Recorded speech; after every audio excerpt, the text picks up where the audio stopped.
का कोई पाप रहा होगा, इस देश पर कोई कलंक रहा होगा, तभी नरेंद्र मोदी जैसा जल्लाद आदमी, झूठा आदमी, ब्लफर आदमी इस देश का प्राइम मिनिस्टर हुआ। तुमको तुम्हारी कसम और किसी की कसम नहीं, तुम्हारी ईमानदारी की कसम, तुम्हारे पत्रकारिता की कसम, तुम्हारे आत्मा की कसम, तुम्हारे मिजाज की कसम। Narendra Modi is very dirty political personality in India. Banaras में माँ गंगा बार बार बुलाती हैं उन्हें।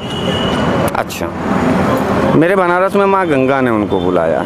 चलिए ठीक है, गंगा एक्शन प्लान पर बात कर लेते हैं। पिछले 9 साल में 42,000 करोड़ रुपया गंगा सफाई पर है। बनारस आए हो पत्रकार, तुमको तुम्हारी कसम और किसी की कसम नहीं, तुम्हारी ईमानदारी की कसम, तुम्हारे पत्रकारिता की कसम, तुम्हारे आत्मा की कसम, तुम्हारे मिजाज की कसम। जाओ गंगा जी,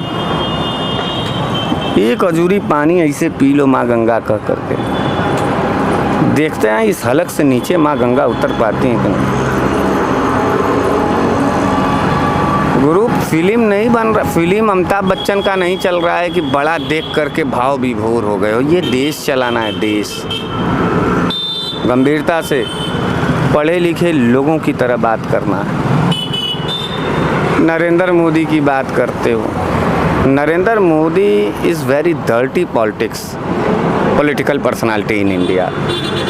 भगवान न करे दोबारा कभी इस देश का कोई पाप रहा होगा, इस देश पर कोई कलंक रहा होगा, तभी नरेंद्र मोदी जैसा जल्लाद आदमी, झूठा आदमी, ब्लफर आदमी इस देश का प्राइम मिनिस्टर हुआ। धोखा देता है और हम धोखे देने वाले लोगों से प्यार नहीं कर पाते। नफरत है, हिंसा है, दंगा है, मंदिर है, मस्जिद है, हिंदू है, मुसलमान है, ऊपर थोड़ा सा बढ़ोगे तो भारत है और पाकिस्तान। 9 साल से इसी ग्राउंड के इर्द गिर्द घूम रहे हो। न दवाई है, न कमाई है, न पढ़ाई है। इस पर बात कभी नहीं हुआ। रोटी बेटी और खेती पर हमले हैं गणेश जी। नाम का अस्तित्व अपने आप समझो। अच्छा किए मेरे पास आ गए। भगवान श्री गणेश प्रथम पूज्य हैं। और मैं तो तुमसे यही कहूँगा कि आज के बाद से पत्रकारिता क्रूर शासन सत्ता के खिलाफ करना। कभी नरेंद्र मोदी जैसे नेता का बड़ाई करोगे ना तो शायद तुम्हारी आने वाली नस्ल तुमको माफ़ नहीं करेगी। क्यों गद्दारी करते हो इस देश से? क्या बिगाड़ा है देशवासियों ने? कोरोना काल में 300 का टमाटर खिलवाया, 100 रुपया का पेट्रोल दिया। देश में कर्जा 56,000 करोड़ रुपया था, 2,63,000 करोड़ रुपया कर्जा हो गया। हमने हर खाने पीने वाली चीज़ पर राष्ट्रवाद के नाम पर 5-5 गुना दाम दिया और दे भी रहे हैं। नोटबंदी का फ़ायदा बता सकते हो? नहीं बता पाओ। काला धन लाने की बात थी कि काला धन आ जाएगा, आ गया नहीं वो तो नहीं ला पाए। तो इसका ये मतलब है कि नरेंद्र मोदी की सारी पॉलिसी जो है फ्रॉड होती है। ये मानोगे कि नहीं? अगर तुम्हारे भाई कोई रिश्तेदार ना हो नरेंद्र मोदी, तो अगर व्यक्तिगत विश्लेषण करोगे, आत्म आकलन करोगे, तब बात मैं कर रहा हूँ।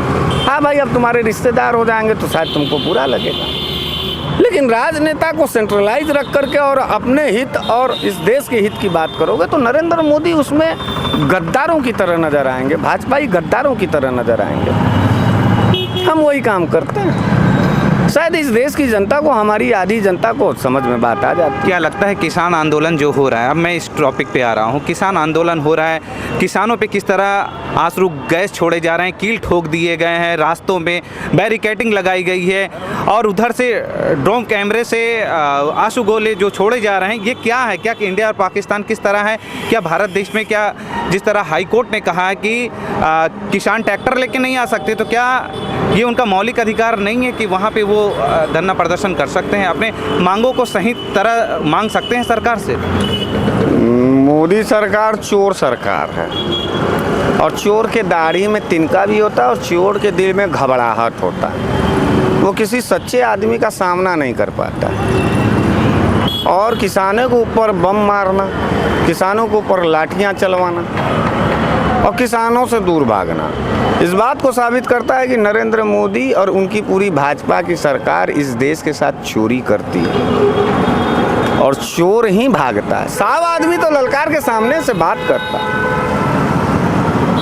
अच्छा, नरेंद्र मोदी को उसने पिछली बार वो बड़ी हाथ गोड़ जोड़ करके रो करके नरेंद्र मोदी ने कहा था कि मुझसे मेरे तपस्या में कहीं कमी हो गई थी, मुझे माफ़ कर दीजिए। तो ये तपस्या का पार्ट 2 है क्या? 700 किसान उस बार मारा, बताया जा रहा है इस बार किसान नहीं है, खालिस्तानी है। उस बार भी तो खालिस्तानी थे। इस देश में कोई नौजवान रोजगार मांगेगा तो वो पाकिस्तानी हो जाता है। इस देश में कोई किसान अपना MSP मांगेगा तो वो खालिस्तानी हो जाएगा। इस देश में कोई जो है बहन बेटियों के सवाल पर आवाज़ उठाएगा तो वो बांग्लादेशी हो जाएगा, ISI का एजेंट हो। इस देश में राष्ट्रवादी कौन है जो बहन बेटियों को नंगा बलात्कार होते हुए देखने के बाद ताली बजा करके हम मोदी मोदी करने लगे तो हम राष्ट्रवादी हो जाएंगे? किसानों के कलेजे को चीर दें, उनकी ज़मीनों को छीन लें, उनके लाशों को नंगा कुत्ता नोचे इस देश के भगवान यानी धरती के भगवान किसान का, और हम उस लाश पर दारू और शराब पी करके जय श्री राम का नारा लगा करके नाचे और मोदी मोदी कहें, तब तुमको सुकून मिलेगा? कैसे सुकून मिल सकता है तुमको, बताओ? और किसको वोट दिलाना चाहते हो और किसको 400 पार ले जाना चाहते हो? ऐसे गद्दारों को? अगर ऐसे ही गद्दारों को ले जाना चाहते हो तो पत्रकार दोबारा कभी हमारे जैसे नौजवान का इंटरव्यू लेने मत आना। क्या राहुल गांधी कमर तोड़ पाएंगे भाजपा की? देखो यार, इस देश का एक एक नागरिक हमारा भाई है और हम अपने भाइयों का कमर तोड़ने के शौक़ नहीं रखते हैं। ये काम गद्दार भाजपाइयों का है। आज़ादी के आंदोलन के दौरान से सावरकर, गोलवरकर, मुखर्जी, ये सब क्या करते थे? उनकी पूजा होती है। ये सब हमारे तुम्हारे बाप दादा का मुखबिरी करते थे क्रांतिकारियों। नहीं कह रहे हैं वो तो उनकी पूजा करते हैं। गद्दार लोग पूजा करते होंगे। हम तो गांधी को पूछते हैं, हम अम्बेडकर को पूछते हैं, हम सरदार वल्लभ भाई पटेल को पूछते हैं। पता नहीं कौन पूछता होगा उनको। हमको तो लगता है तुम भी आज तक कभी एक फूल नहीं सावरकर, गोलवरकर और मुखर्जी पे डाले होगे। करे पूजा होता है।